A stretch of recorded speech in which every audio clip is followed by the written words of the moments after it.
In this video, I have one goal for you. That is to be able to filter by the text value. So currently we are seeing the text filtering work. If I refresh the page, we are correctly using that information, but we have no way to actually write to the store. So in this one, we're going to learn how to do just that. We're going to learn how we can dispatch from a connected component. Now we're going to be making a brand new component file for the filters. I'm going to make a new file in the components folder called expense list filters.js, and in here we are going to kick things off by creating a basic presentational component. That means I'm going to be importing React from React. I'll be setting up a const. The component name will be the same as the file name, expense list filters. Then I'll just set up the stateless functional component. We're not going to worry about the props just yet. We'll talk about that in a moment. The arrow function is just going to implicitly return some JSX, and right here we'll start off with a root div. Now, obviously, we have a few filters. We're not going to worry about doing all of them in this video. We're just going to worry about the text filter. So right here, I'm going to set up an input whose type equals text. And this is all we need in place. There is nothing else we have to add for the moment. Now, what we want to do is export this one and get it rendering to the screen. Export by default, expense list filters, and once we have it exported, we can actually import it and render it. I'm going to close down configure store. I'm also going to close down the expenses selector file and expense list item. We want to make a change to the expense dashboard page. In here, we need to import the component we just created and actually render it to the screen. I'm going to import expense list filters. And I'm going to grab that from the file we just created, the expense list filters.js file. Now we just got to render it right here, expense list filters, and we should see that text input showing up. I'm going to save the expense dashboard page. It is showing up, which is a great step. I'm going to close down the dashboard page, and the goal from here is to actually get the old value off of the store. Because remember, there is a value being set behind the scenes. We set it right away to water, and we set it here to bill. And it's really important for us to make sure that the input always matches up with the current text value on the Redux store. So if that changes via a dispatch call, we want to make sure we're reading that value and using it inside of here. So how do we get that done? Well, we get this done by actually connecting expense list filters to the store. So right here, we're going to need to import connect. I'm going to import connect from React Redux. We are then going to create a connected version of expense list filters, which means we're not going to be exporting by default the regular version. Instead, we're going to call connect right here, which is exactly what we did over inside of expense list. I'm going to call it. I'm going to call it twice. Remember, the first one takes the map state to props function. The second one takes our component. That is the expense list filters component. And now we just need to determine what we want off of the store. I'm going to create the function const map state to props. We're going to get access to the entire state right here via the first argument, and we can return whatever we want. So right here, I can return an object. On this object, what do we want off of the store? We just need the filters. We don't need the expenses. So I'm going to go ahead and grab all of the filters by setting filters equal to state.filters. This means that expense list filters will have access to props.filters.text, and we're going to use that as the value for the input. We can actually set the value for our inputs using the value prop. I can set this equal to anything I like. I could set it equal to a static string, but we want to set it equal to whatever the current search text is. So right here, that's props.filters.text. So if we save the file, we should see over inside of the browser the text input getting populated. Now currently I don't have anything wired up right here. Let me make sure to toss that in, map state to props, and now we should actually see the input changing. So right here, it starts off as water, and later on, you can see it changes over to bill, and this is fantastic. We are reading off of the store from the expense list filters component, and we're actually using that data in a meaningful way. Now, this is just one half to the puzzle, right? We're reading off of the store, but how do we dispatch from the component? How do we do something anytime the text input gets changed by the user? The first important thing to note is that if we try to change this input, it's not going to actually change. So I'm going to click right here at the end, and right now I'm hitting the delete key and nothing's happening. Now I'm hitting the A key and nothing's happening. And you should see the exact same thing. And if we actually head over to the console, we can see we're getting a warning from React. You provided a value prop to a form field without an onChange handler. This will render a read-only field, and that's exactly what we're seeing here. When we set the value, we're not just setting the initial value. If we wanted to do that, we have access to something called default value. I can save it with default value in place. Now we can see we do start off at water, but as it changes to bill, nothing actually changes. So we can type in here, but we're out of sync with the Redux store now. So this is not what we want either. We do want to continue using value, but what we need to do is just provide an onChange handler. OnChange takes a function, and every single time the input changes, the function fires. So let's take a look at this real quick. We are going to have access to the event argument, which we need to get the new value. And right here, we're going to console.log e.target, which is the input, .value. And I'm going to go ahead and save the expense list filters file. Over inside of the input, we can see that it is changing, which is great. Now I'm going to hit the E key.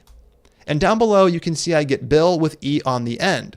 But you can see that up above, it didn't change. And if I hit the A key, you can see that the E is now lost, and we just have bill with A. So how do we fix this? To fix this, we actually need to change the Redux store right here, which means that we need to use dispatch in order to update the store so our keystrokes actually result in a change to the input, because the input's value is always going to be the text value on the store. Now, when we connect a component to Redux, we actually get some other information passed into the component as well. And we can take a look at this using the React developer tools. So I'm going to crack those open. And now we're going to dig through the series of third-party components to get to the components that we actually created. So we have the provider, we have our app router, we have the browser router, we have the router. And here we're starting to see some stuff that we actually built. We have the header. Inside of Switch, we're going to try to get into route expense dashboard page. And right here, you can see we have the connected parent component. And then inside of it, we have our component. So this is the one that we actually created. And you'll notice that we actually have two props. We have filters, which we expected because we provided filters right here. But we also have dispatch. Dispatch is the exact same dispatch that we were accessing on the store. So we have access to dispatch from inside of our connected components, which means that we can call it directly to dispatch actions. Let's go ahead and actually get that done. Right here, it's on props, so prop.dispatch. And now we need to pass in the thing we're trying to do. We have to pass in the action object. In our case, what are we trying to do? We're trying to set the text filter, and we have access to that via the actions from the filters file. We have set text filter right here. This is what we need. So we're going to go ahead and import it. I'm going to import set text filter from. We have to go up a directory out of components. We have to go into the actions folder, and inside of actions, we want filters. Excellent. So now we have set text filter, and we can actually call that right inside of here, set text filter. And what value do we want to use for the new text filter? Well, we want to use the one that we're just printing to the screen, e.target.value. e.target.value right here, and there we have it. So now what's going to happen? Every single time we take a keystroke, let's say we type E, for example, it's going to get added on to the end. So now the new state will be bill with an E on the end. Next time around, when we hit A, it is going to add A onto the end as opposed to just adding it onto bill.